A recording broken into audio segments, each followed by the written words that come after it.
Would you be open to, I know you mentioned being able to explore a character, but would you be open to doing a series, maybe like something that's short, like on Netflix, or like a 13 kind of? Yes. If there is a good script involved, if there's a story that I am reading and that I'm just turning the pages wanting to know what happens, because you can kind of tell if you want to do something within about 15 pages. But if I have that sense of, well, I'm just going to finish it because I want to see what happens, then I really know what I want to do.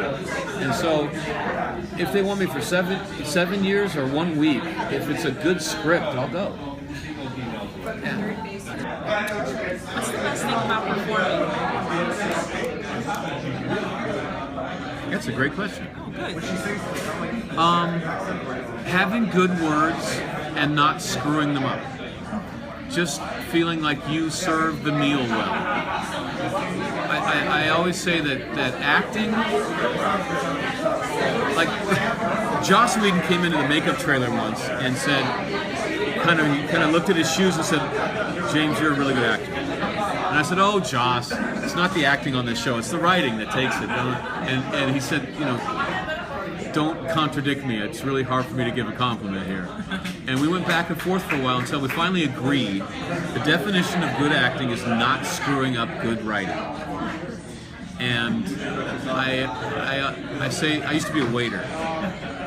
And there's no chef good enough to withstand me dropping the plate. A good chef needs 2 hands to take it from the kitchen and deliver it to the customer, maybe with a little flourish or panache, but basically don't drop the plate. And I think that acting is a lot like that. You just have to be sensitive to what the writing is trying to accomplish, whether it wants to be said quickly, whether it wants to be said with a fine knife's edge, or whether it wants to be massaged more gently, and you've got to serve it that way. And if you can be sensitive to the writing, and if the writing is very good, and you get it right, and you feel like that's exactly how that was supposed to go, it's a wonderful feeling. I also like getting all the credit.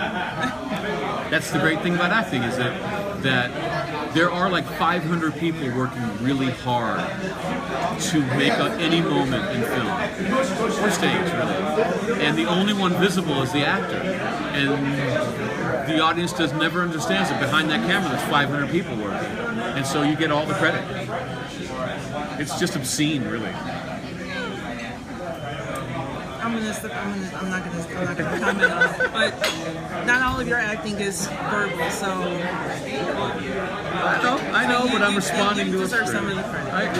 I'm a good waiter. I was a crappy waiter when I was a waiter, but I'm a good waiter when I'm an actor. Well, touching upon it, and you've been acting for some time now. What is your process today, and how has it evolved over the years? Good question. I came to Los Angeles from the theater. I did theater in Chicago and Seattle, and I did a lot of it. I did like 100 plays before I met Joss. And when you do theater, it's all about hanging words in the air. Your face is this big in theater, and you're trying to convey the inner workings of your mind to the audience. So, it becomes physical in your body, but most of all, it's all about the voice. And like in Shakespeare, if you're doing a night scene, Shakespeare will use a lot of long vowels in the lines, and you have to be sensitive to that, so you can create this dark, looming kind of energy. When people get excited, he uses a lot of shorter vowels, so it can start to clip along, and you've got to be sensitive to that kind of rhythm. And there's a lot of tricks in the stage, like focus, like whenever you're watching a play, the entire cast is doing a sleight of hand trick to the audience at all times.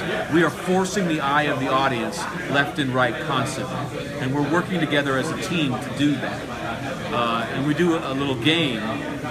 If the director feels like the cast is not aware of exactly where the audience should be looking at all times, we get a ball, and you pass it to each other, so everyone knows what we're doing here. And it's called taking focus and throwing focus. And there's a million of these tricks that you learn to do stage. It takes years.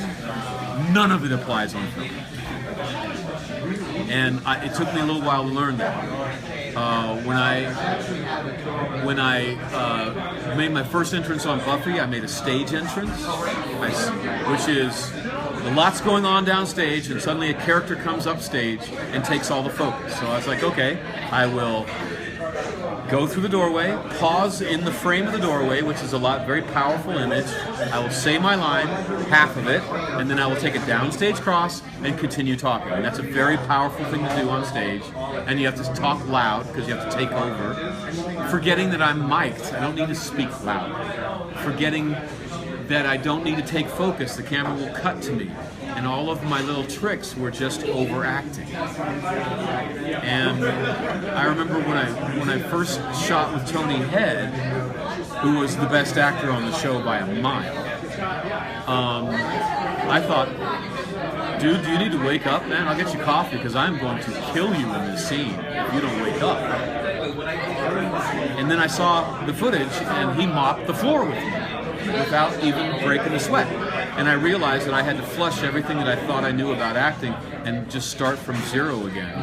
And I went to the school of Tony Head, and I watched him very carefully, and I would show up to set when I wasn't even working and just watch him and see how are you doing this? And it was a long process. And I think you can see from the beginning of Buffy through to the end, I started to do it like Tony. I started to just have it in my heart and trust that the camera's close enough to catch that. Because in film, you have to just be it. You're not expressing it. You're just owning it. And it's in your back pocket. And then the camera can document someone who's kind of real. As far as conventions are concerned, what's more fun for you, photo ops or the auto line? I like the autograph line best because I can actually talk to people. I have someone who helped design the Mars rover, who works at Jet Propulsion Laboratories in Pasadena, which is an offshoot of NASA. I've got 4 other friends at NASA. They all came dressed as Wookiees and Stormtroopers and vampires and stuff. A young woman who is interning at the Large Hadron Collider, the particle accelerator in France and Belgium, I think. I saw her at Dragon Con the other year, met her. Really interesting people.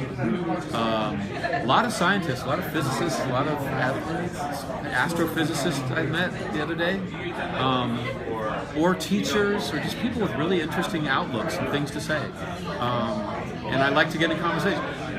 My biggest problem is that I talk too much to people, and people tell me, like, stop talking so much, you got to get to everybody. Yeah. And very briefly, what was it, Dragon Con? John Barrowman showed up in a Tardis dress and red pumps. Not that I'm asking if you're going to wear a dress, but would you ever dress up for what it is? Just for fun? I remember at San Diego Comic-Con, I put on a Spike mask and walked the floor. You did? Yeah, and nobody got it. It makes me so sad. It was great. Should have screwed with people. Yeah. I was really excited. Hey, Spike. I'm like, yeah, hi. A couple more quickies. Yeah, but yeah, I should do that. I got to get a dress. Kurt Cobain did it. John Barrowman did it. I should do that. Then Mick Jagger did it. Go rock and roll, guys. Just before, I know you're running out of time, I just wanted to know if you could talk about some of your upcoming projects. Sure. My band, Ghost of the Robot, is coming out with a 3rd album. It's going to drop on iTunes on the 19th, September 19th. It's our best album. The man who masters Lana Del Rey stuff did our album. It glistens. It's a return to the furious energy of our first album, but we've learned a lot more about production, and so it's slick but furious. let's see. I do the Dresden Files audiobooks, which someone showed me, like the top 12 out of the 15 top-selling audiobooks are the Dresden Files. So those are really popular, and I really enjoy doing those. I just did a movie called Dragon Warriors, which is a big special effects movie. I was shot on green screen. I'm going to the premiere in Salt Lake City next weekend. I just did the lead in a disgusting horror film that I was offended by the script until I got to the end, and then it all wrapped up into something beautiful and interesting. And it's all being done with puppets. Okay. So it's going to be like Team America, and they're going to be just like puppets feeding bodies into meat grinders with getting brains splattered on their faces. It's going to be really weird and cool. I mentioned the pilot for HBO. We're waiting to see if that gets picked up. That's all I can think of right now. Oh, I just had a comic book come out from Dark Horse called Into the Light that I wrote. Every word. It's about Spike, and it's Spike going back to the underdog character that I think he's strongest. Yeah. And it's really good. You should go get it. Thank you. Yeah. Thanks. Can we get some photos?